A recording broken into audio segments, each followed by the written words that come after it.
تعالى وبركاته. متابعينا الكرام، اهلا ومرحبا بكم. ما تنسوش تشتركوا بالقناه وتفعلوا زر الجرس. عاجل عاصفه شمسيه تصل الارض غدا الاحد، وتوقعات الخبراء تاثيرها محدود بالاتصالات والقمر الصناعي. يستعد كوكب الارض بعد ساعات، وتحديدا غدا الاحد الموافق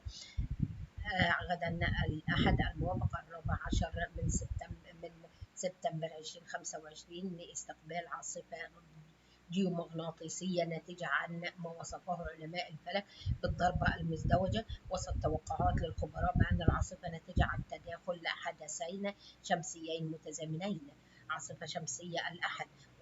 وتوضح الجمعية الفلكية بجدة أن ما سيحدث هو اندفاع سحابة من المواد المشحونة بفعل انبعاث كتلي من الشمس بالتزامن مع تدفق رياح شمسية قوية مصدرها ثقب ضخم على سطح الشمس، ظهر بشكل يشبه الفراشة حسب صور الأقمار الصناعية.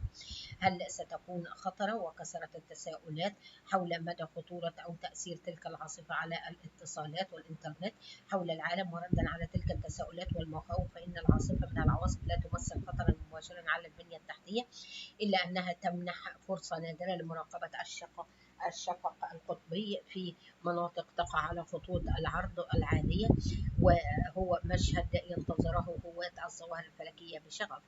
تفاصيل العاصفة الشمسية: الجدير بالذكر أن العواصف الجيومغناطيسية عادة يتم قياسها بدرجات تبدأ من G1 وتنتهي عند G5، حيث تشير الدرجة الأولى إلى تأثيرات طفيفة على الأقمار الصناعية وأنظمة الاتصالات، بينما قد تحدث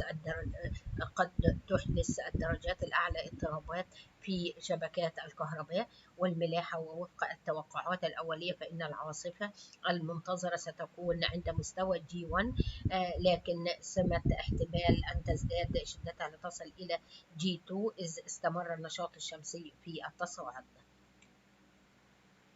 قبل ما ننهي الفيديو ما تنسوش تشتركوا بالقناة وتفعلوا زر الجرس، والسلام عليكم ورحمة الله تعالى وبركاته.